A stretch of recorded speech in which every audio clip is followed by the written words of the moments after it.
So I was driving back from Anchorage and just kept thinking about the last year and about the time when I had to call 911 for my sister. It was just a terrible experience that has just been staying with me the last, 6 months.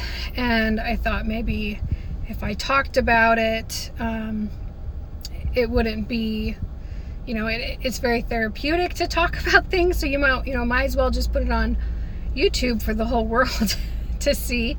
But last year, so for Halloween, both my sisters, there's 4 children in my family, and the 3 girls were all close in age. My older sister is 33, I'm 31, and then my younger sister is 28. And we all went to New Orleans for Halloween because we love Halloween, and we ended up, we just had like this most amazing trip, like very spiritual, awakening, just great. We had a wonderful trip. And the day that we got home, I don't remember if we flew all night. It was a while ago, so I think we did. We flew all night. We got home, and then that night, I don't remember what time it was. It was later in the evening, like 9 o'clock at night or 10, something like that. And my sister's husband, who lives like 2 blocks away from me, called me, and he said, "Ashley's having a seizure. She told me to call you, come." And I told him to call 911, jumped in the car, drove down there, and I got there and she was sitting at the table. She had been painting her nails, trying to paint her nails, and she was like locked up, and and she couldn't really talk. And her husband hadn't called 911 yet because she had actually told him not to. She said wait till I got there, and so I grabbed the phone, tried to call 911, and like, have you ever? I always have these nightmares where like I'm trying to call 911, and instead of doing 911, I do like 991, or I can't remember the number, and that happened to me in real life. So I'm like trying to call 911, can't do it. And I asked her husband, like, what's the number? And later when we were talking about this, he told me, he's like that's when I knew that this was like bad, like that this was that this was serious. And so anyway, I finally get 911 called, and I give him the phone to give the directions and stuff, and I'm trying to help her at this point, and she's just getting worse. And I've worked in the medical field for the last 13 years in healthcare or in home care, and I've taken care of a lot of people with seizures, and I've seen hundreds, if not, over 1,000 seizures. And I didn't know what this was. I didn't know if it was a stroke. I knew it was neurological, and I knew it was bad and that it could be permanent. And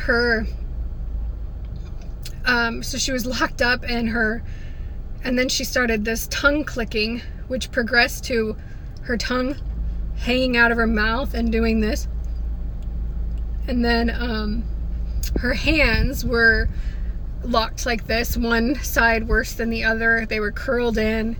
And she just had like all these involuntary movements.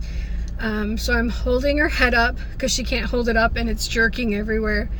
And she continually gets worse. And I don't remember how long it took the ambulance to get there, but I know it was at least like 20 minutes. It was a very long wait, and I just kept telling her, they're coming, they're almost here, they're coming, it's gonna be okay. And as she got worse, she couldn't talk, and then the moments that she did talk, she was crying, and she was like, I'm scared.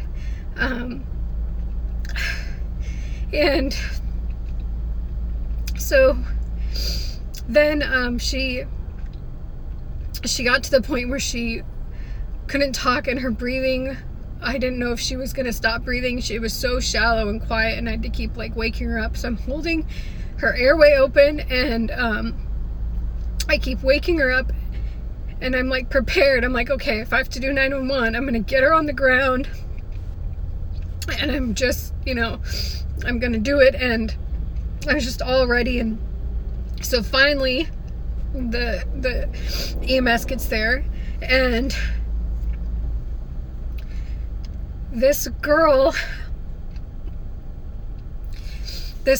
she's young. I mean, everyone looked like babies. I guess that's what when you start to get older, like everyone looks like babies. I don't know, she was probably like 22 or something, young blonde girl, and she was so cruel, and she treated my sister like a drug addict, and kept saying like, oh, I've seen this all the time. She wouldn't take it seriously. It was insane. And so I had to like keep fighting and arguing, and I was hysterical at this point. And so she's treating me like this just emotional, you know, family member, like in the way type thing. She just didn't like seem to really give a crap. And so my mom had showed up, and that was also a huge inconvenience to this EMS worker. And you know, she rolled her eyes and was like, oh great, another person's here. Like, she just kept saying like these terrible comments, no sense of urgency. So at this point she's like, well, do you want to take her to the hospital? And I'm like, yes. And I was too scared to drive her myself because I don't have a defibrillator. I don't have anything. Like, if she stopped breathing or she died, like, I wouldn't be able to bring her back, you know? So I'm like, no, she needs to go to the hospital. And so they take her, like, so slow. They took forever to put her in the gurney and get her in the truck. And my mom had left to meet us there, and she waited at the hospital for like 15 minutes or more for us to show up. Like, that's how slow they were. And then when we're driving, she told the guy, I can't even remember what term, but basically that it wasn't an emergency and to just drive normal, no lights, nothing. And I hear her in the back, like, just being so mean to my sister, and she couldn't really talk, and a couple of times when she could, she cried for me and was like, Amber, she's hurting me, help me. And it was just like, it was just so terrible to experience something like that. And she would tell her, you know, put your tongue back in your mouth. Like, that's embarrassing. Like, how my arm's getting tired. Like, put your tongue back in your mouth. You don't want people to see you like that. That's embarrassing.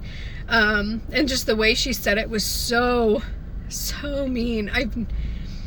I've never worked with I don't know, like, the lack of compassion this woman had, it was just astounding. And even if my sister was a drug addict, which she's not, but even if she was, she's a human and she deserves compassion and caring and like the right to life and to be treated like with a sense of urgency, and like her life matters. It was just insane. And so I can't remember all the mean things she said to her, but it was really bad. And afterwards, my sister said she was back there like pinching her and digging her fingers into her chest, which I guess is a way to like wake her up, because she kept going like almost unconscious and coming back. And so anyway, we get to the hospital, and she immediately tells the doctor that, like, you know, she's a drug addict.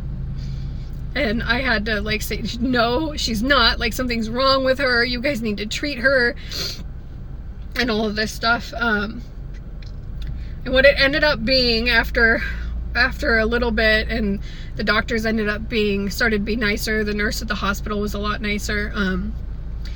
But it ended up being that she had a she has struggled forever, like, with mental health stuff, and she was on a new depression medication, and her body wasn't processing it correctly, so her serotonin levels were building up, and basically it overloaded her brain and was causing all these misfires. And so basically, like, they can't really do anything about it, so they just sedate you until the serotonin can get out of your body. And based on how long it went on and how bad it was, you know, like, some of it could be permanent, is basically what he said. And so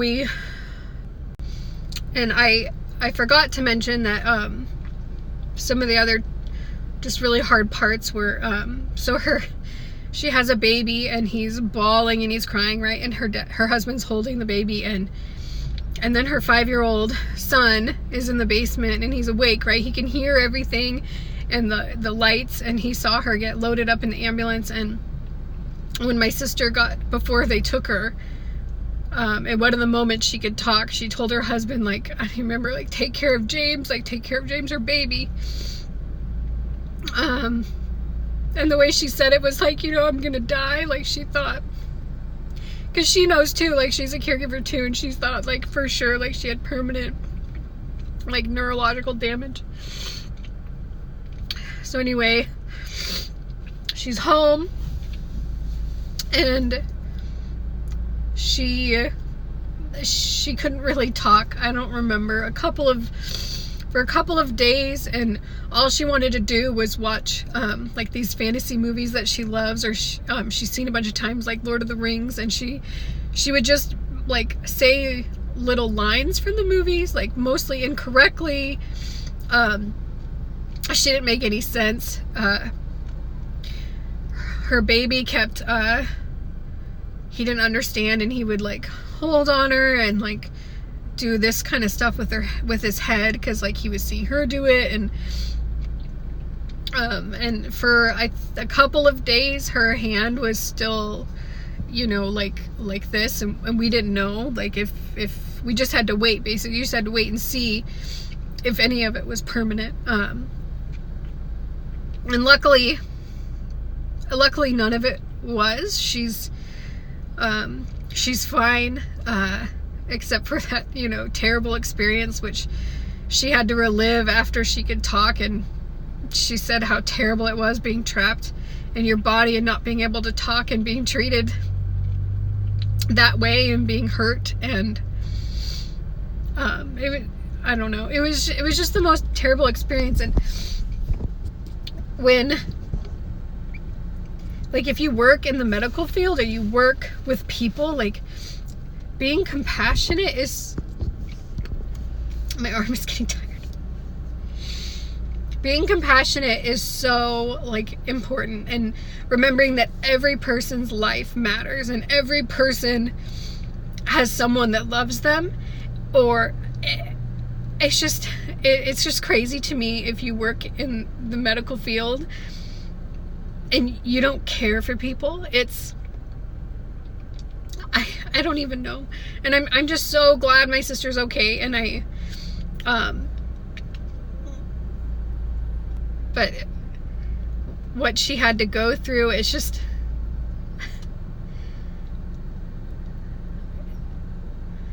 I don't know why anyone would do that to someone else. And I also forgot to mention, when I was holding her up,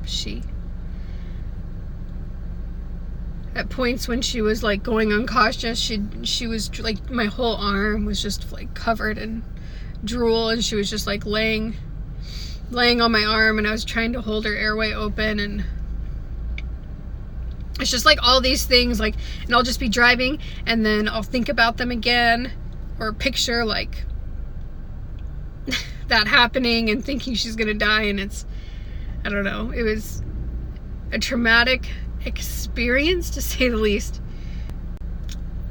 And yeah, anyway, so feel a little bit better, maybe. saying that, putting it out there. I don't know. We will see. But thank you, and I hope none of you guys ever have to go through something like that, and have the people that are there to help you not. I really hope, and I hope that that girl learns from this experience, or I don't know. I don't know. Maybe she should just get a different job. I don't know. All right. Thanks, guys. Bye.